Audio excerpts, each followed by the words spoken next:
dibuangnya ini nanti ke depan mudah-mudahan hanya sekitar 10% residu. Sebuah edukasi perihal pengolahan sampah, mulai dari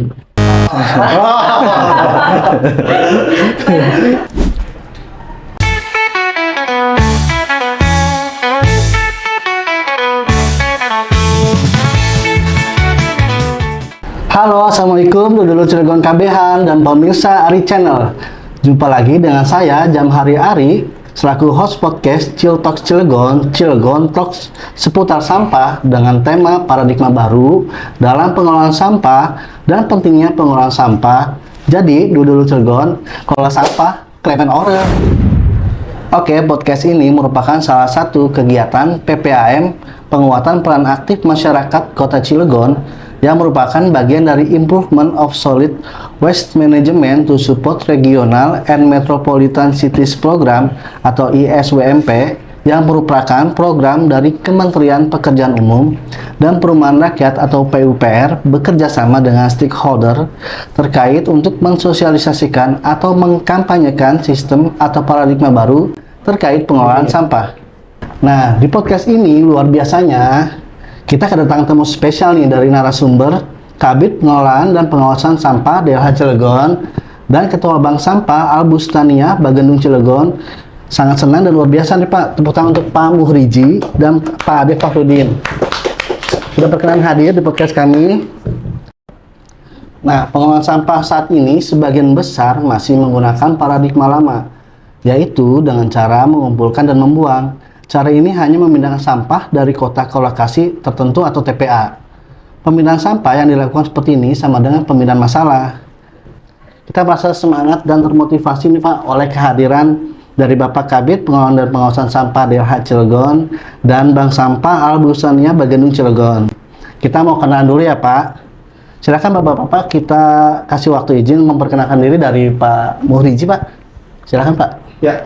Terima kasih Kang Ari. Assalamualaikum warahmatullahi wabarakatuh. Waalaikumsalam warahmatullahi wabarakatuh. Atas kesempatannya, perkenalkan nama saya Muhriji. Saya diberikan amanah Pak Wali sebagai Kepala Bidang Pengelolaan dan Pengawasan Sampah DLH Kota Cilegon. Terima kasih. Terima kasih sekali. Saya yang kedua Pak dengan Bapak Ade Fakhrudin. Terima kasih Kang Ari. Perkenankan, saya Ade Fakhrudin dari pengurus Bank Sampah Albustania yang letaknya di wilayah Kelurahan Bagendung Cilegon. Bank Sampah Albustania berdiri bermula dari naungan salah satu yayasan Albustania, yang memang yayasan itu adalah salah satu lembaga kependidikan, mulai dari satuan pendidikan di bawah naungan Kemenag dan salah satu pesantren juga di situ. Berangkat dari situ adanya Bank Sampah untuk mendedikasi beredukasi para santri dan siswa di wilayah sekitar dan umum. Oke, terima kasih Pak. Sama-sama Pak. Terima kasih Pak. Oh ya guys, disclaimer pada podcast kami bukan untuk menjatuhkan siapapun ya, menggurui siapa-siapa, tapi kita sama-sama belajar ya untuk pengolahan sampah. Sampah bukan milik pemerintah, bukan milik warga, tapi menjadi tanggung jawab kita bersama ya. Oh ya Pak, saya mau bertanya nih Pak untuk Pak Muhriji, bagaimana Pak existing persamaan Kota Cilegon saat ini Pak? Bisa diceritakan Pak? Ya, terima kasih Kang Ari. Teman-teman sekalian, kita dukung Ari Channel nih, luar biasa yang sudah mengundang saya untuk sama-sama kita podcast Sama-sama tentang Chill Talks, jadi Cilegon Talk seputar sampah. Betul Pak. Sebuah kehormatan bagi kami DLH Kota Cilegon hadir di podcast Kang Ari ini. Tidak lain untuk mengkampanyekan edukasi, sosialisasi tentang sampah di Kota Cilegon. Bicara existing, bahwa berdasarkan regulasi dari pusat sampai daerah kita punya di Perda nomor 7 tahun 2016 tentang pengelolaan sampah. Kita punya peraturan wali kota nomor 30 tahun 2019 tentang Jakstrada, kebijakan strategis daerah terkait dengan sampah rumah tangga dan sampah sejenis rumah tangga. Beranjak dari itu, kita memiliki tugas pokok, yaitu salah satunya penanganan dan pengurangan sampah Kang Ari. penanganan sampah itu dari mulai kumpul, angkut, buang. Ya. Nah, kalau untuk pengurangan itu salah satunya ini Kang Pak Ade Fahrudin nih. Ya. Saya terima kasih nih Kang Pak Ade Fahrudin, salah satu mitra pemerintah dalam hal pengelola sampah.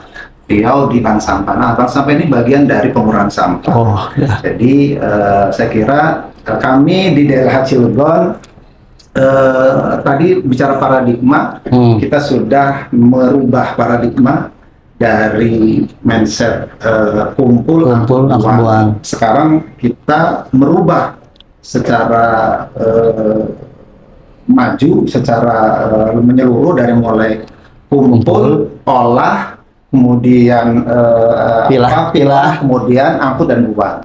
Nah, dibuangnya ini nanti ke depan mudah-mudahan hanya sekitar 10% residu.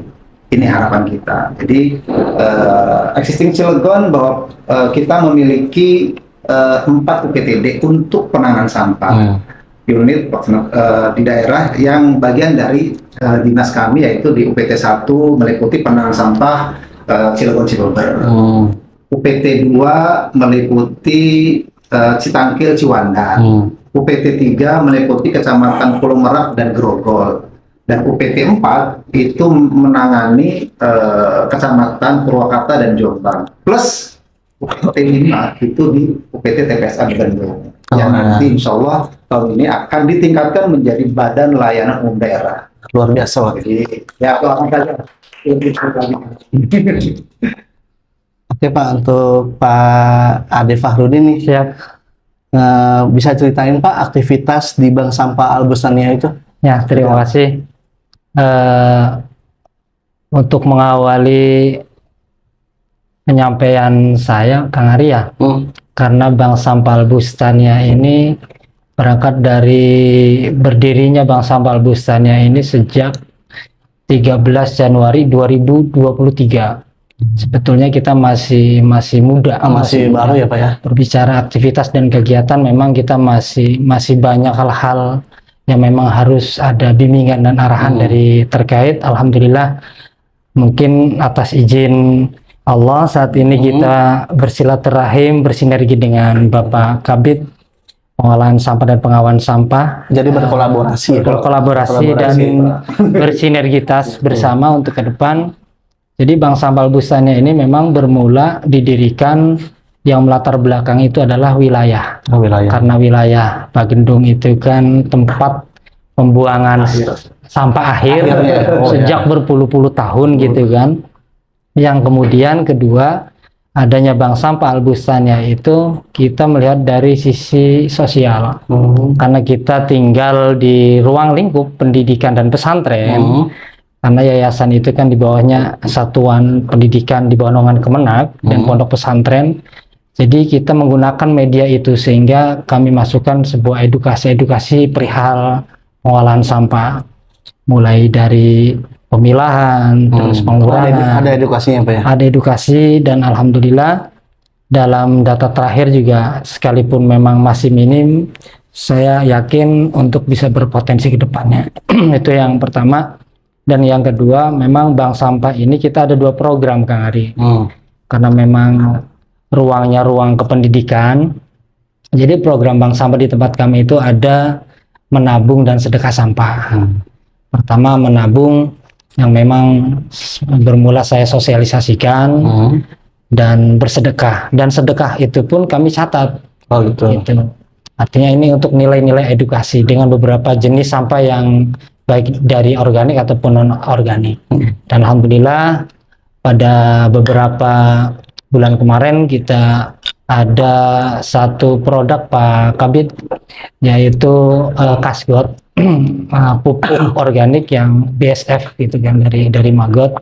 Itu tinggal nanti dengan beberapa arahan dari dinas terkait. Saya sangat bangga duduk bersama dengan Pak Kabid di sini. Mudah-mudahan ke depan akan sinergi bagaimana caranya pengolahan sampah ini dengan mengurangi, kita pilah sehingga di akhir residu itu 10%, bahkan nyaris mudah-mudahan tidak ada Pak. Amin. Mungkin itu Pak. Oke, terima kasih Pak. Nah Pak, Ya. apa perbedaan nih Pak pengolahan sampah paradigma lama dan yang baru nih Pak? Bisa dijelasin Pak? Ya, terima kasih Kang Ari. Jadi sebagai pembuka tadi bahwa kita punya paradigma baru dalam mengolah sampah. Kenapa Cilegon itu berani berbicara tentang merubah paradigma? Karena semenjak wali kota kita ini Pak Haji Agustian, Cilegon terkenal. Sudah kalau saya hitung 70 instansi dan kepala daerah seluruh daerah datang ke Cilegon untuk berwisata. Malah jadi percontohan ya Pak ya? Contohan. Apa sih keistimewaannya Cilegon? Ini terkait dengan paradigma baru. Bahwa dari sisi hilir kita itu sudah maju. Kenapa maju? Karena sampahnya tidak ditumpuk, tidak dibuang, Ya, tapi diolah. dipilah. Dipilah, kemudian diolah. Nah, diolahnya jadi apa? Diolahnya menjadi yang namanya bahan bakar jubutan padat. Nah, bahan bakar jubutan ini, padat ini kenapa bisa booming di Indonesia dan Cilegon satu-satunya yang terdepan dalam mengolah sampah terkait dengan produk BBJP, karena BBJP ini buah karya idenya dari Pak Wali, kemudian ditindaklanjuti oleh Indonesia Power, karena kita punya BUMN di Suralaya yang alhamdulillah PT PLN Indonesia Power telah menghasilkan kajian ataupun penelitian pengembangan, yaitu bermula dari 5 ton. 5 ton itu menjadi bahan bakar terpadat. Kemudian setelah berhasil, kemudian di scale up atau di perbanyak kapasitasnya menjadi 30 ton per hari. Nanti bulannya berapa? Bulan kita memang masih besar, kurang lebih sekitar 245 sampai 250 ton per hari. Nah, kita harapkan kita memang belum seimbang antara timbulan sampah dengan pengolahan sampah. Ke depan, karena podcast ini bagian dari program PPAM, yaitu peningkatan peran aktif masyarakat, yang di dalamnya tentu saja substansinya adalah bagaimana masyarakat berperan aktif dalam mengolah sampah. Pokoknya itu. Nah, terkait dengan itu, tahun ini kami mendapatkan program ISWMP yang tadi disampaikan Kang Ari, bahwa 6 kabupaten kota terpilih menjadi program ISWMP. Anggarannya itu dari pusat melalui Bank Dunia. Jadi Bank Dunia atau Bank PUPR utang ke Bank Dunia, dari PUPR kemudian melalui Balai Permukiman dan Perumahan Wilayah Banten, kemudian hibah ke kami sebesar 100 miliar lebih. Nah, mudah-mudahan dalam waktu dekat ini akan dibangun 200 ton per hari. Wah, luar biasa. Jadi 200 ton bantuan dari pusat untuk Cilegon. Ada 6 kabupaten yang lolos, jadi nggak semua daerah nih. Di antaranya Cilegon, Depok, Gianyar, Padang gitu loh, Indramayu. Nah, itu daerah yang dapatnya kita 200 ton per hari. Nah, 200 ton ini diharapkan tahun depan sudah selesai. Dalam waktu dekat ini lelangnya selesai, akan dibangun konstruksi sampai dengan 10 sampai 12 bulan. Kemudian nanti di 2026 awal sudah beroperasi 200 ton per hari. Jadi kalau kita kalkulasi 200 ditambah 30 berarti 230 ton. Sisanya sih 15 ton.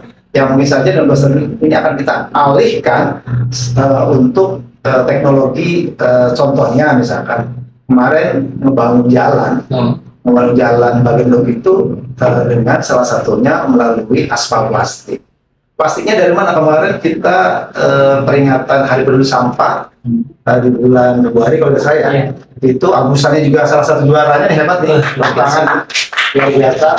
Partisipasinya sudah memenangkan salah satu juara yang sehari itu bisa mengumpulkan 1,7 ton kresek plastik untuk dibuat bahan baku untuk aspal plastik. Aspal plastiknya dibangun di TPA sudah diresmikan, dan itu pure bantuan dari Chandra Asri. Jadi DLH malam ini tidak melalui APBD tapi melalui CSR-nya Chandra Asri. Sehingga kalau kita bicara pengolahan sampah, kita itu bersyukur bahwa Cilegon itu beda dengan daerah lain. Kita lihat beberapa daerah bisa mengolah sampah. Contoh di Bali itu sudah bisa mengolah sampah, bisa ratusan ton. Tapi terakhir saya ketemu dengan Pak Dirjen Sanitasi kemarin di Jakarta bahwa ternyata mereka kesulitan dalam off-taker. Off-taker itu untuk yang memanfaatkan hasil dari pengelolaan sampah. Nah, Cilegon bersyukurnya bahwa kita itu leluasa off-takernya, dalam arti IP, PT Indonesia Power, PLN Indonesia Power itu memberikan ruang ataupun off-taker sebesar 800 ton per hari. Luar biasa. Jadi sekarang ini kita baru memasok 10 ton. Bayangkan itu masih luas sekali hasil pengolahan sampah kita diambil oleh. Saya kira ini paradigma yang berbeda dari daerah lain, bahwa Cilegon ke depan akan lebih majunya bahwa sampahnya akan selesai. Dengan apa? Dengan proses menjadi outputnya adalah menjadi BBJP atau bahan bakar atau RBF yang akan dikonsumsi oleh pabrik-pabrik yang mengkonsumsi bahan bakar yang dari batu bara. Kemarin kita juga sudah mengundang dari beberapa perusahaan, dari PDSU, dari Ibu Rama, dari Program atau Posko dan lain sebagainya untuk berkontribusi, karena ini juga semangat dari pusat untuk mengurangi emisi gas rumah kaca, untuk zero to landfill dan sebagainya, mengharuskan industri berperan aktif bagaimana menggunakan energi baru terbarukan. Nah, semangat ini yang tentunya menjadi peluang bagi kita untuk bagaimana sampahnya bisa dimanfaatkan oleh industri. Saya kira banyak hal, Kang Ari, kalau kita kupas satu persatu, saya kira banyak sekali, dan Bank Sampah hadir di sini bagian dari kolaborasi dengan kami, partner, yaitu mengolah sampah di tingkat sumber. Nah, ini yang kami akan lakukan penguatan dengan cara pembinaan. Nanti mohon maaf kalau teman-teman Bank Sampah saat ini kami belum mencakup seluruh bank sampah, karena memang kami punya tugas yang lebih prioritas, itu bagaimana membentuk BLUD tadi yang hari. Karena BLUD ini cikal bakalnya bisa fleksibel dalam tata kelola persampahan, baik itu bisa bertransaksi, bisa nanti sebagai off-takernya Bank Sampah dan sebagainya. Saya kira banyak tangan. Makasih penjelasan ya. Untuk Pak Ade nih Pak, berdasarkan yang sudah berjalan seberapa besar nih Pak peran masyarakat yang sudah terlibat atau konsisten mengumpulkan sampah di Bank Sampah Albustania Pak? Iya, terima kasih Kang Ari. Ini sepertinya berbicara data nih Kang Ari ya. Kita bermula sejak 2023, 13 Januari. Kita tergabung saat itu 225 nasabah. Itu meliputi daripada siswa, santri, Bapak Ibu Dewan Guru, dan masyarakat umum, wali murid di situ ikut serta. Tapi secara persentase baru hanya 30%. Baru 30%. Itu kita baru fokus di ruang lingkup yayasan itu sendiri.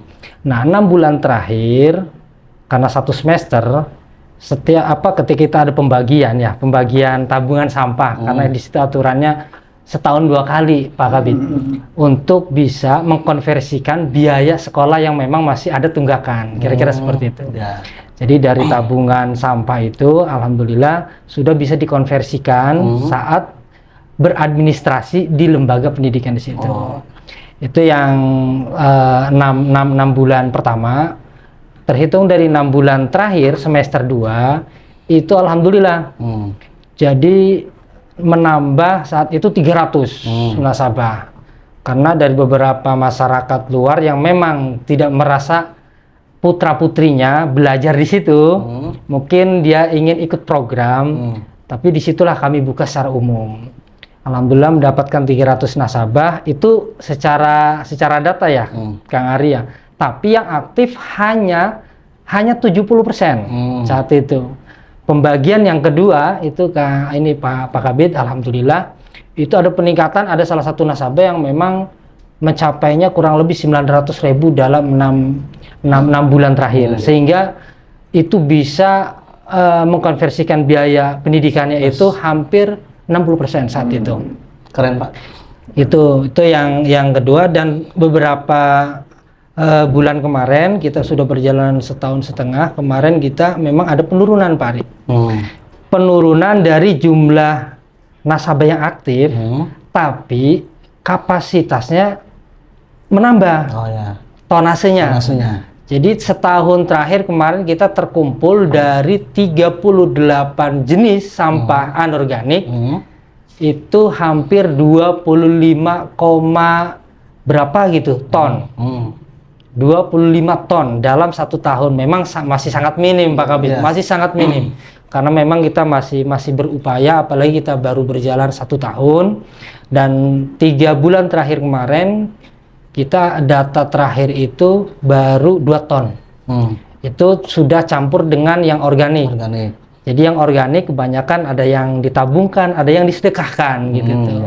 Mungkin ya di situ mungkin beberapa kelemahan-kelemahan dari proses kegiatan dan aktivitas dan peran masyarakat. Saya yakin 3 hari kemarin pun habis melakukan sosialisasi di lingkungan sekitar wilayah situ, perumahan BCA. Situ, dan alhamdulillah di situ juga dapat izin dari beberapa dinas terkait, khususnya kita sudah koordinasi dengan Pak Kabid, dan ke depan insya Allah kita bersinergi dari beberapa instansi ya Pak Kabid ya. Saya insya Allah siap sampai kapanpun berbicara lingkungan. Kalau bahasa kasarnya mah kata orang Cilegon, darah Bagendung. Saya lahir di Bagendung.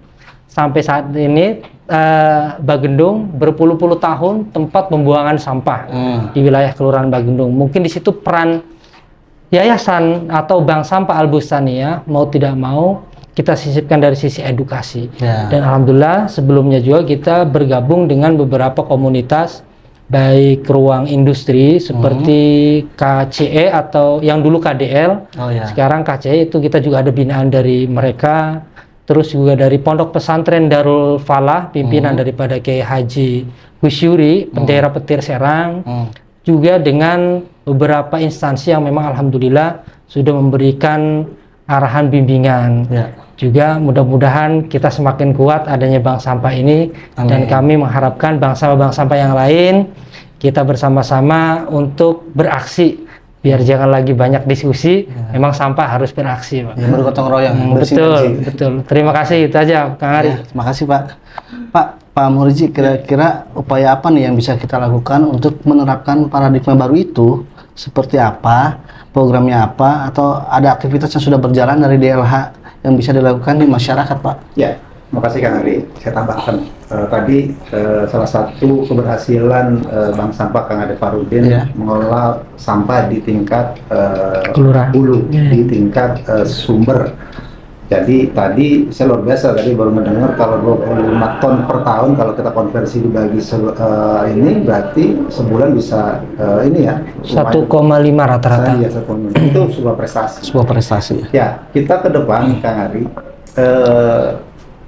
Jakstrada kita itu mengamanatkan, baik itu Jakstranas dan Jakstrada itu mengamanatkan 70% penanganan, 30% pengurangan. Nah, konsep pengurangan ini bagaimana kita membatasi sampah, memakai mendaur ulang sampah gitu, termasuk bank sampah ini kan memilah sampah, memilah sampah. Nah, ini kita ke depan terkait dengan teman-teman nanti PPAM ini juga bagaimana mengedukasi masyarakat agar minimal sampahnya bisa terpilah. Nah, ini ke depan kita akan buat juga regulasinya Kang Ari, sehingga nanti sampah kita itu tidak tercampur. Karena sesungguhnya PR dan tantangan kita, sampah ini kalau tercampur sedikit agak kerepotan. Kerepotannya apa? Antara organik dan organik itu pasti akan ada waktu untuk memilah. Jadi tidak efektif. Tidak efektif. Nah, tapi kalau dari rumah, dari sumbernya sudah dipilah, itu alangkah indahnya. Indah dalam arti bank sampah langsung bisa diambil.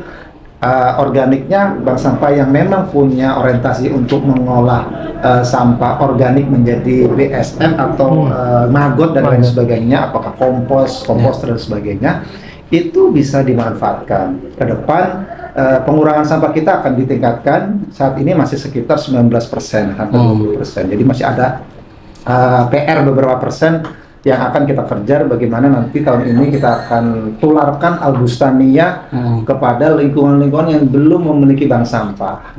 Nanti kita lihat datanya, saat ini ada sekitar 38 bank sampah yang aktif itu sudah 30-an Kang Ade. Jadi termasuk beliau ini yang aktif. Nanti kita akan lihat mana kelurahan yang belum ada bank sampah, akan kita bimbing, akan kita bentuk. Nah, doakan kami semoga tahun ini bisa ke bentuk minimal 5 atau 10 bank sampah, sehingga target ke depan bank sampah di seluruh kelurahan sudah punya, Kang Ari, sehingga tentu ini menjadi keberhasilan kami dalam rangka untuk mengurangi sampah. Paradigma yang sangat fenomenal di Kota Cilegon itu adalah tadi itu, bagaimana sampah diolah menjadi bahan bakar jembatan bandar. Nah, ini sesuatu yang sebuah prestasi yang patut kita banggakan. Kenapa? Karena memiliki value atau nilai. Nilai apa? Nilai cuan kalau bahasa ini. Walaupun dalam hal penanganan sampah atau pengolah sampah ini pemerintah tidak berorientasi kepada keuntungan. Jadi arahan dari KPK misalkan waktu itu menyampaikan, nggak usah bicara untung dulu deh masalah sampah. Plus bahwa anggaran yang dikeluarkan itu seimbang dengan sampah yang sudah tidak ada. Seimbang. Nah, itu sudah prestasi. Apalagi misalkan sampahnya bernilai. Nah, Cilegon kita kalkulasi Kang Ari itu ternyata memiliki penghasilan atau pendapatan retribusi yang cukup signifikan. Trennya naik gitu. Dari 2020 hanya 500, 2021 1,4, 2023 langsung loncat, kita langsung 13 miliar dan seterusnya. Nah, ini ke depan dari pendapatan BBJP dijual ke IP kita memiliki pendapatan, dari retribusi kita jual pendapatan. Nah, mudah-mudahan dengan banyak pendapatan ini akan seimbang dengan layanan kita di seluruh wilayah Kota Cilegon. Nah, PR kita itu masih sekitar 20%-an yang belum terlayani. Apa kendalanya? Kendalanya masih terbatasnya sumber daya kita kan. Contoh misalkan armada kita masih terbatas, infrastruktur kita masih terbatas, SDM dan lain sebagainya. Ini yang akan kita kejar sehingga nanti kalau layanan kita sudah mencakup seluruh Kota Cilegon, nanti masyarakat akan kita edukasi bagaimana memiliki kewajiban, memiliki rasa tanggung jawab terhadap sampah untuk memilah sampah, minimal tidak membuang sampah sembarangan, buang ke kali atau ke sungai, buang ke jalan. Itu yang paling utama paradigma barunya begitu. Nah, Pak, kira-kira nih apa yang terjadi, Pak, jika paradigma baru itu tidak diterapkan di masyarakat? Ya, itu tadi. Kalau misalkan tidak diterapkan, tadi itu TPA kita akan numpuk. Mencemari lingkungan. Betul. Kemudian kesehatan juga terganggu. Itu akan terjadi secara secara kasat matanya kelihatan begitu. Tapi kalau sudah diolah sampahnya yang Albustania, sampah organiknya dipilah, ada sampah lain yang organiknya diolah menjadi untuk bahan baku pakaran ternak atau dan sebagainya, untuk burung dan sebagainya. Nah, yang kita itu nanti secara makronya adalah bagaimana mengolah sampah yang ratusan ton itu akan kita buat menjadi BBJP dan kami. Itu, Pak. Makasih Pak jawabannya, Pak. Nah, sekarang kita ada games nih, Pak. Ada segmen games. Waduh. Saatnya games. Ada games Q&A ya. Ini Q&A dari masyarakat. Dari posting. Ini Pak ada dari silakan. masyarakat, Q&A dari masyarakat nih, Pak. Yang pertama, Pak, saya bingung mulai dari rumah kelola sampah gimana ya, Pak? Gimana yang mudah? Nuhun. Ya, terima kasih. Dari siapa itu? Nanti Nggak ada namanya. nanti dijawab podcast ini. Jadi, Pak, saya punya sampah gimana? Jadi kami DLH Kota Cilegon itu berinovasi. Berinovasinya salah satunya adalah kita sosialisasi. Dan kita punya namanya aplikasi Jerapah. Nah, aplikasi Jerapah ini jemput ragam sampah. Oh iya, saya pernah dengar tuh, Pak. Nah, memang saat ini Jerapah ini belum kita sosialisasikan. karena kita masih mengejar target BLUD nih sambil berjalan, sambil kita menyiapkan perangkap nanti yang jemput yang sebagainya. Tapi ke depan mudah-mudahan tidak lama lagi jerapah ini menjadi salah satu solusi pertanyaan tadi Pak. Kita bagaimana dari sampahnya? Tinggal pakai aplikasi itu nanti kita jemput sampah yang bernilai ekonomis. Tapi kalau misalnya masyarakat Pak, saya ngeliat di sana tuh di daerah misalkan di Pabean misalkan Purwakarta, sampahnya numpuk di sungai. Calling aja kami melalui aplikasi. Aplikasi yang jerapah. Kalau misalkan volumenya besar akan kita jemput 1 kali 24 dan kita akan selesaikan. Nanti kalau volume sampah sedikit dan perlu cator ya kita akan jemput. Saya kira nanti kita akan berinovasi melalui jerapah akan kita selesaikan. Oke. Makasih Pak jawabannya. Nah itu jawaban dari Bapak Muhriji terkait pertanyaan yang Pak saya bingung mulai dari rumah kelola sampahnya gimana yang mudah ya. Nah untuk Pak, ini ada pertanyaan lagi nih dari masyarakat. Saya bisa nggak mau kasih sampah plastik ke bank sampah Albustania? Saya tinggal daerah Grogol. Pak di mana ya Pak? Buat pas banget nih buat Pak Ade. Ya, terima kasih Kang Ari. Ya. Dari Kang siapa itu pertanyaannya? Tidak ada namanya. Dari Kang Grogol ya. Dari orang Grogol pokoknya. Ya. Salam hormat, salam mulia warga Grogol. Ya. Saya rasa karena bank sampah ini bukan hanya di Bagendung sebetulnya Kang Ari. Betul kata Pak Kabid tadi sudah ada 34 ya Pak Kabid ya. Sekota Cilegon. Ya. Mungkin karena memang kita juga belum mengetahui kalau memang di daerah Grogol itu bank sampah yang memang aktif itu dengan siapa gitu kan. Tapi bisalah nanti kita bantu untuk koneksikan dengan Pak Kabid juga. Perihal sampah plastik, paling kalau untuk kami di Bank Sampah Albustania syaratnya satu aja, syaratnya bersih. Syaratnya bersih, semua jenis plastik syaratnya bersih dengan tonase yang memang kalau kami baru tersedia kendaraan pick up. Itu pun masih masih nyilih kata orang Cilegon. Itu insya Allah kalaupun itu memang dari Kang Grogol itu ada baik semua jenis plastik apapun, insya Allah kami jemput. Adapun untuk penawaran sosialisasi atau penyuluhan, insya Allah kami dengan Pak Kabid siap untuk memberikan penyuluhan dimanapun berada, insya Allah siap. Ya, saya tambahkan ya, sampah plastik. Jadi sekarang mindsetnya, pola pikirnya bahwa sampah plastik itu menjadi bencana. Di mana-mana sampah plastik itu kalau kita secara filosofi bahannya memang terurainya puluhan tahun. Betul, ratusan tahun malah. Nah, tapi dengan teknologi sekarang plastik itu selesai kan Ari. Tadi itu yang saya sampaikan di awal bahwa kita memiliki teknologi sampah plastik kresek gitu, merubah menjadi bahan aspal. Jadi aspal itu kita dicampur dengan plastik. Nah bukan itu saja, sekarang plastik itu bisa dibikin papan, bisa dibikin batako, segala macam. Nah bahkan yang kita memiliki di daerah Kelurahan Kota Bumi itu menjadi bahan bakar. Jadi banyak nilai ekonomisnya. Jadi kresek itu sesungguhnya bisa diolah. Jadi saya tambahkan bahwa dibawa kemana? Bank sampah menampung dengan catatan tadi bersih, jangan kotor campur endut lah. Kalau bahasa sininya di sawah gitu, jadi hitam gitu. Tadinya kreseknya putih jadi hitam gitu loh.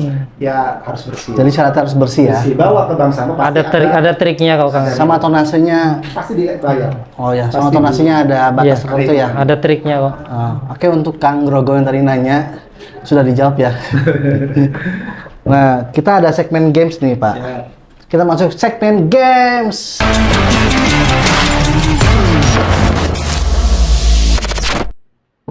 Mitos atau fakta, membuang sampah pada tempatnya sudah cukup dalam pengelolaan sampah. Bareng angkat. Barengan. Oke. Hiji, loro, telu, fakta. Saya ulang ya Pak ya. Membuang sampah pada tempatnya sudah cukup dalam pengelolaan sampah. Fakta ya? Fakta. Fakta. Jawabannya adalah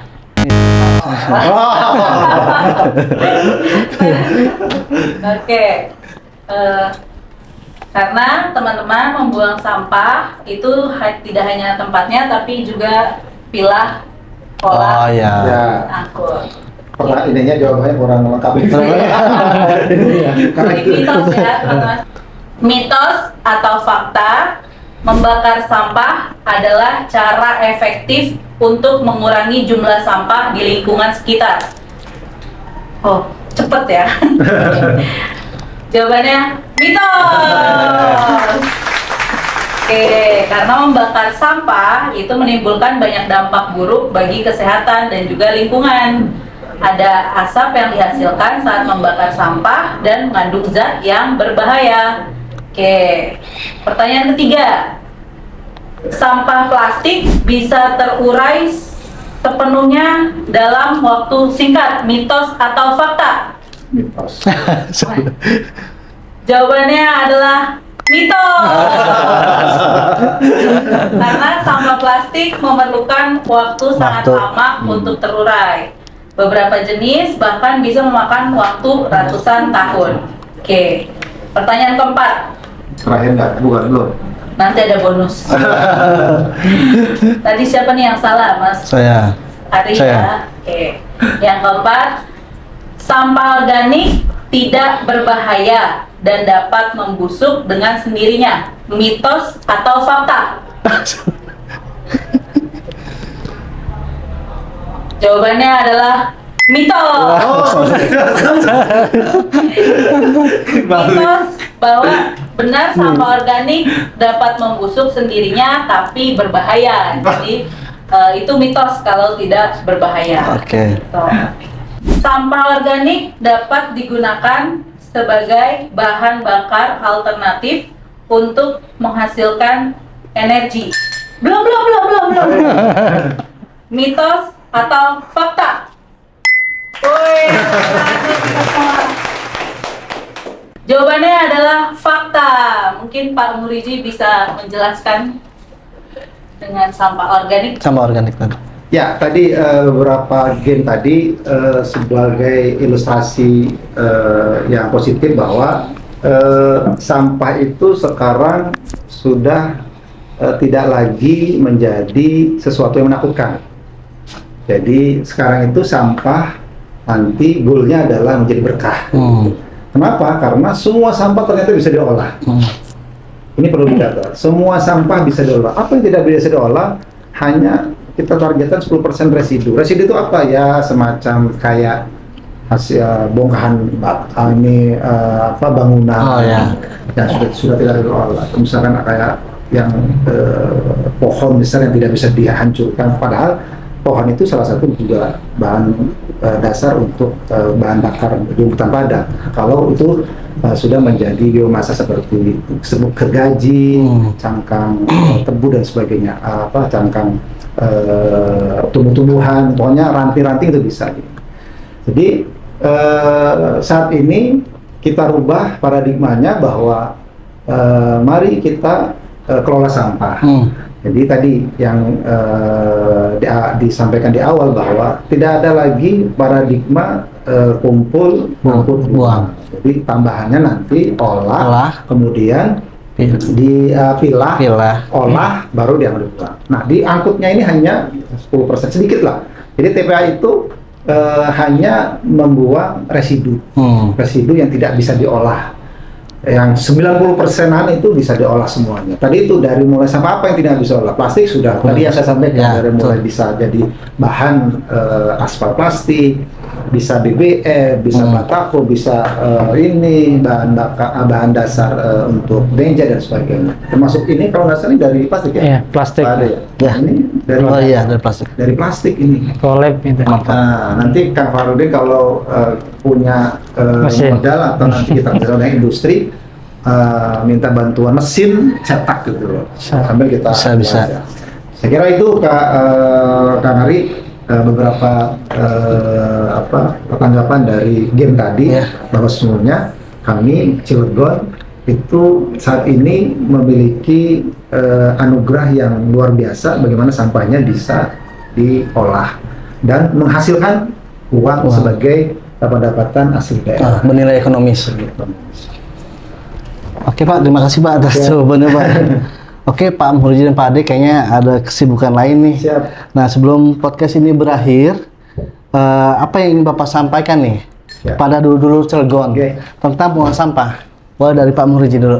Oke, dulu sedanten Kota Cilegon, kula Muhyiddin dari Dinas Lingkungan Hidup Kota Cilegon mewakili Pak Kadis menyampaikan bahwa sampah merupakan masalah apabila tidak terkelola dengan baik. Tapi kita Dinas Lingkungan Kota Cilegon memiliki tugas yang sangat besar, bagaimana sampah bisa diolah menjadi sesuatu yang bermanfaat, yang tadi saya sampaikan. Betul. Dan apa bermanfaatnya? Tentunya itu bernilai ekonomis. Jadi Cilegon itu memiliki pemrosesan yang dibanggakan, terbukti dengan beberapa daerah yang datang, dan itu bernilai ekonomis. Poin terakhir adalah saya ingin menyampaikan ke masyarakat Kota Cilegon, wabil khusus gitu, dan Provinsi Banten pada umumnya, bahwa mari kita bahu-membahu atasi sampah secara gotong royong. Karena bicara sampah tidak bisa dibebankan sama kami di dinas. Itu harus semua stakeholder, harus bergotong royong, masyarakat, dunia usaha, kemudian Pemda, lembaga pemerhati, Kang Ari sebagai corongnya menyampaikan informasi, sebagai influencer mengabarkan, mengkampanyekan bagaimana sampahnya jangan dibuang sembarangan. Itu poin yang pertama tuh, jangan dibuang sembarangan, buanglah pada tempatnya, jangan buang di sungai, jangan dibuang di pinggir jalan. Kalau dibuang di sungai, di drainase, di got-got akan mampet, hujan gede, tidak bisa lancar, akhirnya banjir. Itu yang sederhana sekali. Jadi kita harus tanggung jawab ya sama tanggung sampah. jawab. Jadi semua bahu-membahu, masyarakat, kami, pemerintah dan industri dan sebagainya mengatasi sampah. Yang tentunya kami doakan, kami mudah-mudahan ke depan pengelolaan sampah di Cilegon lebih baik lagi dengan memfasilitasi layanan di masyarakat secara keseluruhan sekota Cilegon, 43 kelurahan. Doakan kami mudah-mudahan PAD kami meningkat sehingga layanan kami sampai ke kelurahan-kelurahan, ke pelosok-pelosok, tentunya dengan diimbangi SDM-nya ada, infrastrukturnya ada, regulasinya jelas, sehingga Cilegon akan bersih. Dan goalnya adalah mudah-mudahan Cilegon bisa bersaing dengan daerah-daerah yang sudah mendapatkan penghargaan Adipura. Keinginan Pak Wali mudah-mudahan Adipura itu mampir ke Kota Cilegon. Semoga tercapai ya. Amin. Untuk Pak Ade, ada yang mau disampaikan untuk masyarakat Kota Cilegon tentang Terima pengelolaan kasih. sampah? Sekaligus statement terakhir ya Kak Arya. Mohon izin, sampah merupakan hasil aktivitas manusia yang memang di mana itu ada manusia pasti ada sampah. Dan sampah itu bersih apabila setelah kita gunakan langsung kita rawat. Makanya ada sebuah istilah berkenaan dengan paradigma. Kalau dulu kita mengenal dengan istilah buanglah sampah pada tempatnya, kemudian janganlah buang sampah sembarangan. Saat ini mari kita tanamkan, rawatlah sampah pada manfaatnya. Kemudian sampah juga itu harus kita beraksi, jangan selalu kita berdiskusi, ngerumpi dan ngopi, tapi kita harus beraksi semaksimal mungkin. Mudah-mudahan wong Cilegon, warga Cilegon, sarang-sarang bagaimana kita mencintai lingkungan dan perubahan iklim di Kota Cilegon, khususnya kami mengajak dan menghimbau dari setiap lini instansi industri ataupun pemerintah, wabil khusus masyarakat Kota Cilegon, untuk mencintai lingkungan yang ada di Kota Cilegon. Terima kasih, hatur nuhun. Assalamualaikum warahmatullahi wabarakatuh. Waalaikumsalam. Terima kasih Bapak-Bapak semuanya. Terima kasih. Kesimpulan untuk podcast ini, mari kita sama-sama belajar, dan hari ini juga saya banyak belajar nih. Karena ada pepatah mengatakan jika kita berhenti belajar berarti kita berhenti tumbuh. Kalau kita berhenti peduli dengan sampah, siap-siap aja dampaknya yang akan merugikan kita, dan kita lebih sadar nih, semakin hari semakin sadar. Buang sampah dengan benar sehingga tidur kita semakin hari bisa bermimpi indah. Nah, untuk info persampahan lain dan kegiatan-kegiatan selanjutnya, kita ada di media sosialnya, yaitu Instagramnya ppam_iswmp Cilegon. Dan yang untuk Albustania, Instagramnya bsa.88. Dan yang DLH_ Kota Cilegon. Sini. Oke, itu tadi pesan dari para narasumber kita hari ini. Mari kita mengajak semua dulur Cilegon untuk mengolah sampah. Kelola sampah, Sampah, kelemen hore. kelola sampah, Kelemen hore.